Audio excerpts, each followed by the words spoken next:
The Sincere Community curates and hosts an amazing radio public relations profile for local regional teams to promote arts, humanities and social sciences. All right. You're listening to Sincere Community Webcasts podcast. I'm your host, curator. Today I'm joined outside in Bath City, down on London Road, with Nicky Hadfield. Say hello, Nicky. Afternoon. Right, Nicky, I've known you for a number of years. You've been a rough sleeper the whole time on it. Your ambitions, which I'm aware of at the moment, is to make your own online magazine. Can you explain to my audience exactly what it is you want to do? Create a magazine pretty much similar to The Big Issue. That basically helps them to make a living whilst homeless on the streets.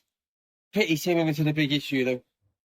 So it's like the next level, kind of like Big Issue. It's a digital version. That's your own version. Yeah. And you're getting homeless people to actually like collaborate on creating the magazine with you. Like, in general, just a collaborative. Yeah, but not at this minute in time. But hopefully, once it's actually up, if it goes up as good as what I'm hoping, then hopefully. I've got a few people that are actually homeless that are waiting to try and help out with it, but because with what's happened with COVID, it's still taking its time to actually get up and running. So it's being stalled for a little while. And with being a rough sleeper myself, it makes it a bit more difficult. So it's just taking a little bit longer than what it would do. How many years have you been homeless now? 13 years. 13 years. That's a long time. Yeah. What's that experience been like so far for you? Rough sleeping? Yeah, rough sleeping, yeah. Pretty bad, really. 13 years of it, yeah.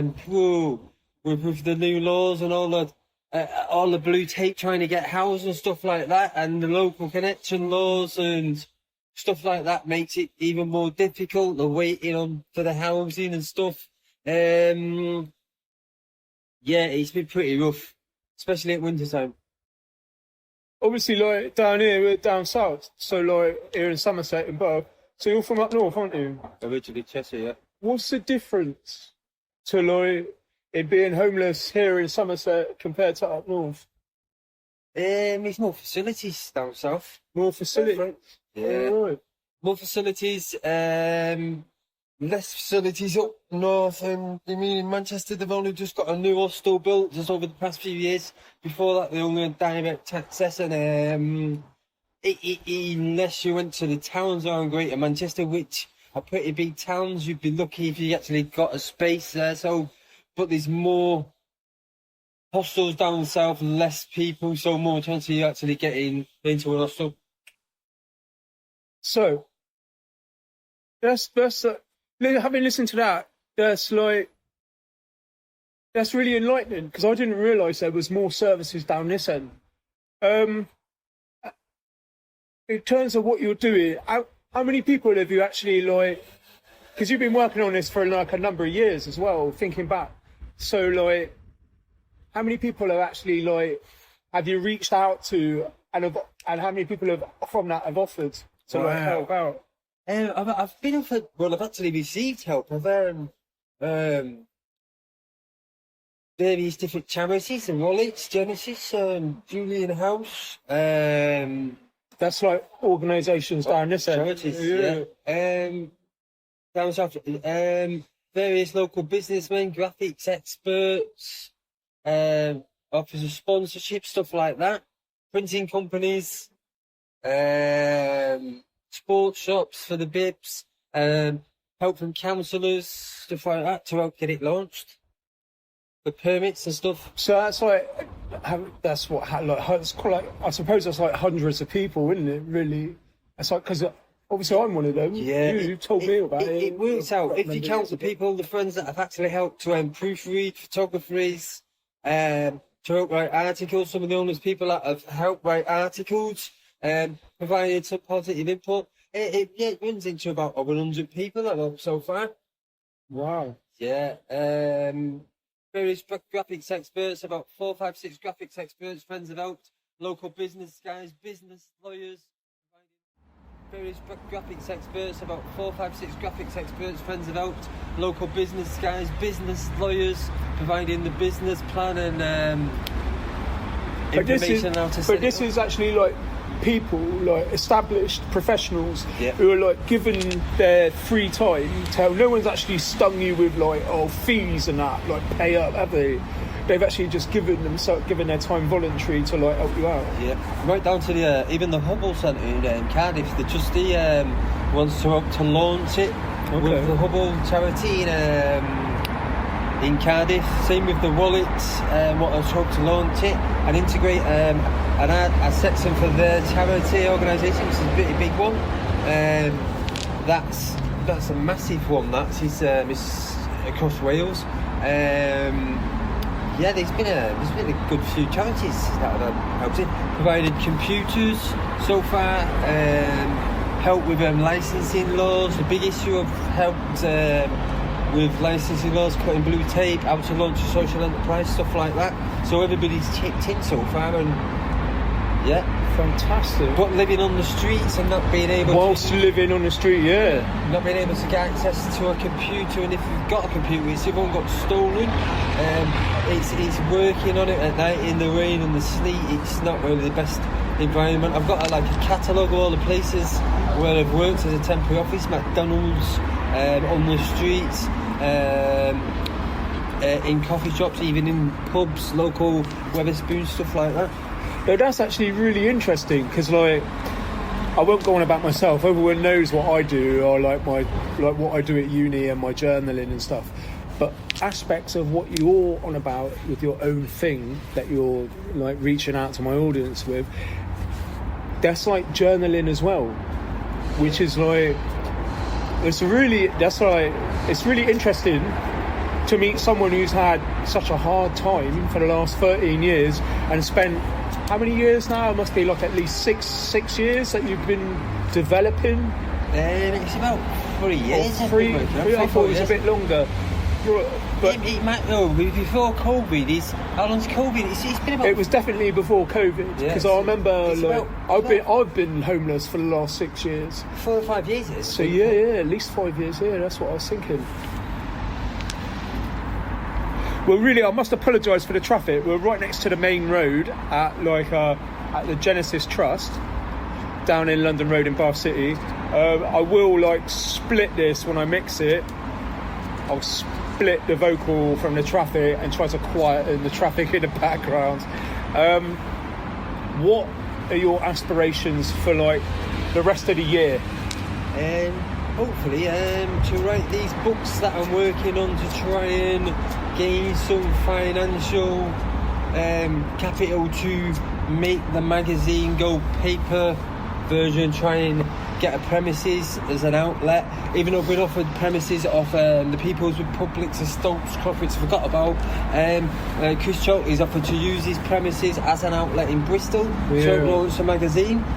He's provided pictures to go with an article on Bristol's citywide piloted legal graffiti walls that were supposed to have took place under Mayor Reese's Clean Up the Streets campaign just before COVID, but because of that it's put the magazine back, by over a year. But I've stuck at the article because it's still a good idea to have legal graffiti walls, and Chris has decently enough offered to use these premises at where his office is, and it's a big building. He uses it to help the homeless, as a drop-in centre, which is not a registered charity, it's as a drop-in centre. He does it every Tuesday or Thursday.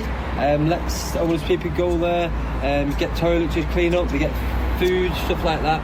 So he's a pretty decent bloke, and he's offered to use it as an outlet 7 days a week. So that saves paying for premises in Bristol. So that's really actually costly. When you've got a little project, because that's what it is at the moment. Until it starts to really take off. If it goes medium, the actual social enterprise of it goes medium size, that's fantastic. Especially if you can reach out into Europe, or people in America are reading your magazine, and that's even better. So it's actually really costly. Look, I looked into it for myself in what I do, and you know, like the initial kind of like fees to like advance what I'm doing, at least well over 10 grand a year every year. So, and I just, it's not there. I don't have it there. That compared to like my actual capital that I generate as I am without it, I mean, I'd be looking at a massive debt every year. I'm looking at like thousands of pounds worth of like debt every year. So it's like getting the right support to have the right balance, isn't it? So that you don't get stung and end up in a pile of debt. Because that's what I'm trying to avoid myself. Do you know what I mean? And working with the right people to have the right support. So that's fantastic that you got these aspirations. I wish you all the best with your like goal. If you wanted help, I'm happy to like volunteer. Oh, brilliant! You know, like my kind of like. It's just living on the streets. Skills. Well, once hopefully, because I think it's crossed, I should be when I go to Scotland, try and get my own place. Got to try and get my own place in Bath too. Even if you have to wait out the however many years you have to wait without going through the hostels, because it takes longer being a receiver if you're not prepared to go into an high-risk environment, which most of the hostels are. That's why people won't go into them. But once that's done, working, the magazine should be going up. A friend set the Facebook page up and the crowdfunding, but I've never used Facebook. You've got to keep up your podcast, check your Facebook every day. If you've not got a computer and you can't use it in the comfort of somewhere like your own place or your own home, it's difficult to do that on the streets on a cardboard box. So after that, fingers crossed, it should go up pretty quick after that, Frank. Will you like expand on the... So when your project, say like when you've got your first full version of the magazine actually published, are you going to take it the next level with like a documentary and maybe like a YouTube channel, incorporate and integrate other like platforms into it, or are you just going to stay simple? Simple at first, hopefully, Frank, and then see how it goes after that. And then try to like get that into a paper version as well. Then take it to a paper version after that. Okay. So you need like quite a lot of support. Have you thought about trying to have you asked the DWP to help with funding, or the council even? The council maybe to like help you out? No, but you've got the National Lottery funding. That's probably one of the best ones.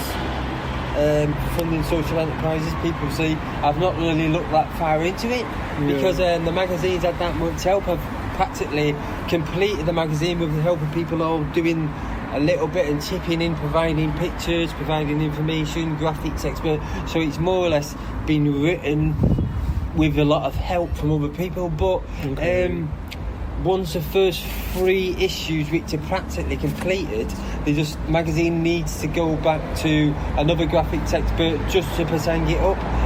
It's ready for sale, and so with money from the sales of the e-version of the magazine should be enough to cover launching it in paper format, if not continuing the probably 6 months worth of street life after that on an e-magazine, but paying for better graphics experts, better articles, better stories, and then after that, with the sales from that, take it to a paper version and try and ascertain some property or some way of securing a property, so to say, and hopefully have an office to launch it from down south, be it Bath or Bristol, with means to be mobile to deliver the magazine to homeless people. Bath and Bristol first, and then from there branch out. In scaling the project, so what you've already told me already for the last 40 minutes, in scaling the project, how audience-wise, how many people do you see as an interested audience in what you're doing? Like roughly, it's like anything from 10,000 people to 100,000. What are you looking at? Your target audience, the age group. I mean, it's not just for homeless people, is it? It's not, is it? No. Well, hopefully, once it's launched, I've never really looked into it that far, Frank. Trying to roll it the same way how John Bird launched his. Start small with it. Try and build the magazine up. Not aiming too high for the amount of people the audience is going to reach, but try to have it as an e-magazine available. Launch it on Facebook. Set up the website. Have that running on par with the magazine version, and then trying to launch it in Bath and Bristol with the offer of launching it in Cardiff. Also had the offer of launching it in Hereford with the help of charities. Been offered of friends to try to help get premises to launch it from in London by using Dope Magazine's office as an outlet, because they use their office of the People's Republic of Stokescroft to use as an outlet in Bristol. So Chris Chalkley said he's a friend of mine, so I will ask if he would be willing to do the same thing with your magazine. Hence that would cut out the need for an office in London, which is a pretty big city. Cleared up with councils, the blue tape, been expelled out of the Big Issue office twice because I've been classed as a rival business, only when I was asking if they could give me information on where their vendors was pitched. So on one street I went to paper version, it wasn't conflicting with where their vendors was, which is pretty sound-minded thinking. Now, we used to sell the Big Issue. I did myself, like a number of over 10 years ago. I sold it on and off myself for about 2 years, and you've done that as well.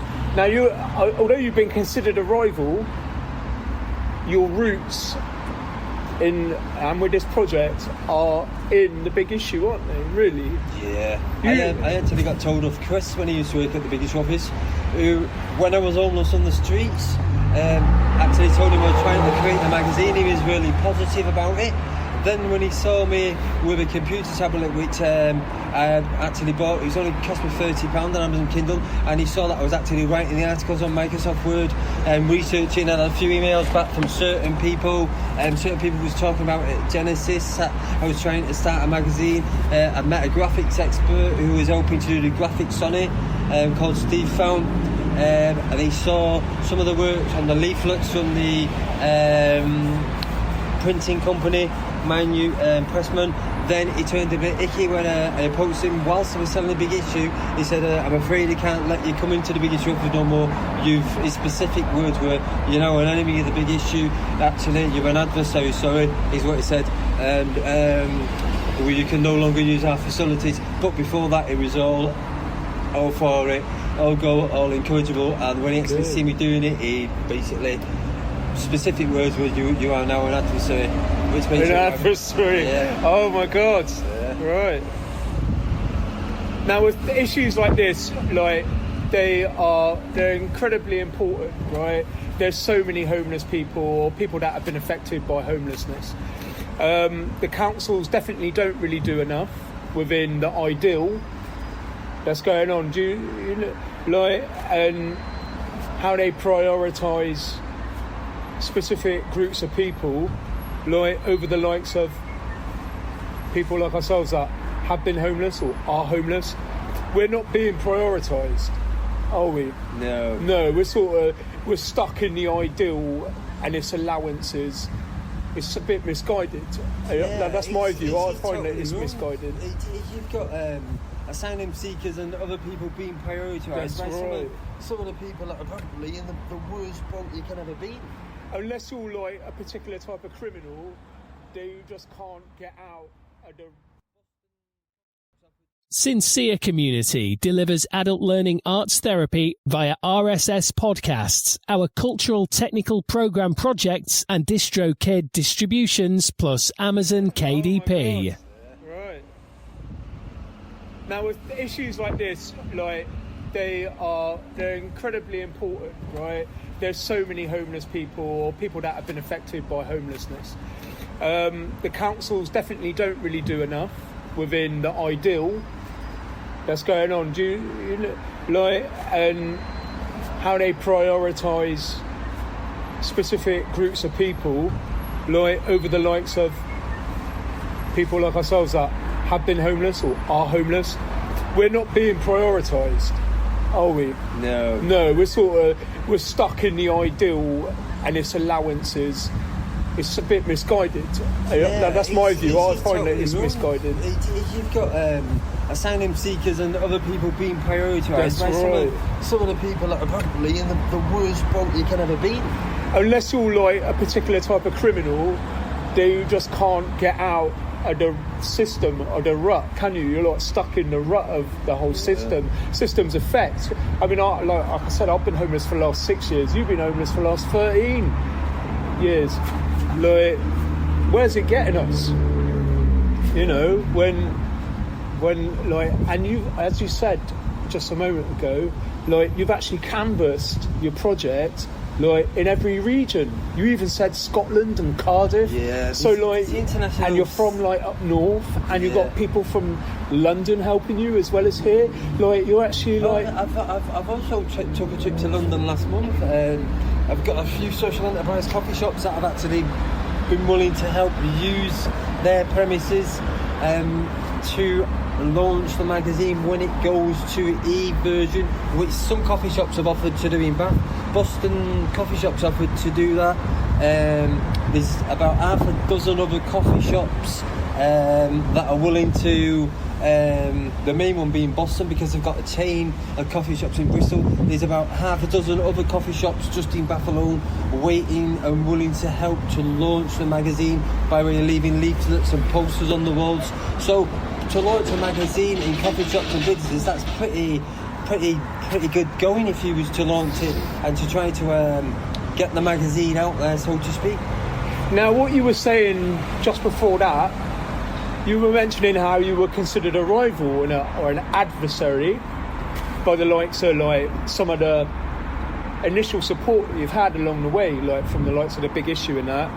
Now this is that to me is like, that's interesting, and I think it's actually really harmful. Some of the opinions that people have, like they were always happy to help me.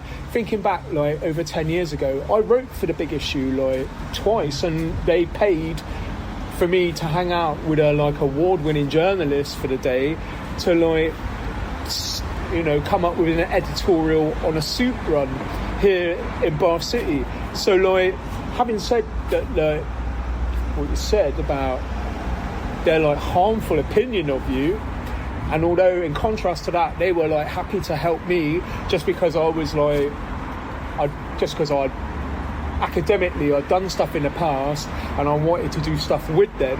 But having said that, and although I branch out and do my own thing as well, but they were like easier on me than they were with you. So I'm thinking, oh, you know, the foundation, some of the people that work for the Big Issue Foundation, like, I mean, they're really great people, and they do some really great work in like, obviously, raising awareness and canvassing the whole situation with like national homelessness and on an international aspect.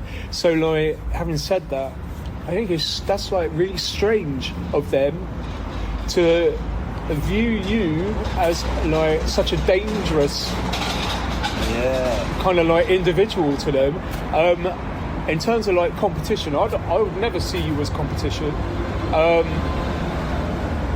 I'm surprised they didn't offer you more support, really. I feel bad about how they didn't.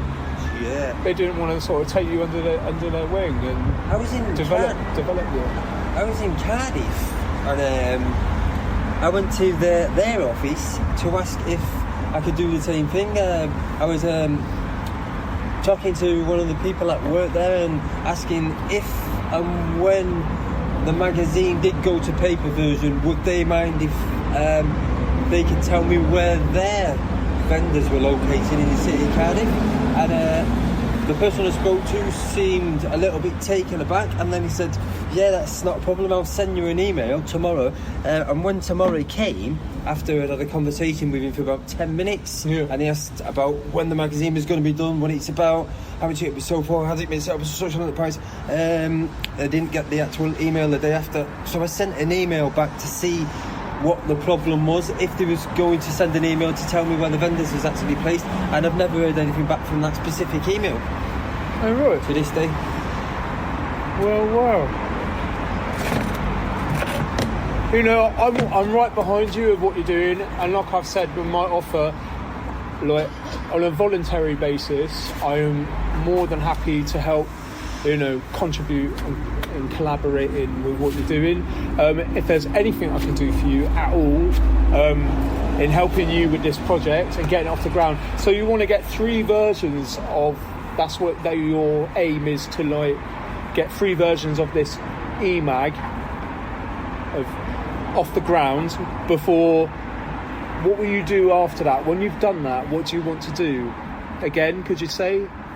The first 3 magazines have actually already been written. It's just they need to go to a graphics expert, which costs a bit of money, which I haven't got to do that. So the whole formatting of the actual, like, page for page of the mag, and just touching up on the fonts, more or less touching the up fonts and presenting it, a little bit of shading on and some of the colour theme and everything. Colour theme on it, yeah. And but with my graphics expert, through COVID he lost his job, so he's not a graphics expert, plus he suffered a nervous breakdown because he started to drink and wasn't well enough to continue as a graphics expert, so that stopped the graphics expert side of things. Me not having the money to do that, he's just putting it on hold.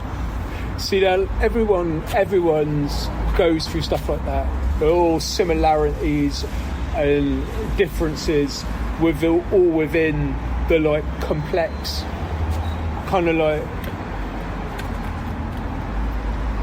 prevalence, if you like, alcohol, drug use, divorces, midlife crisis type stuff, COVID situation, the economy of it and everything.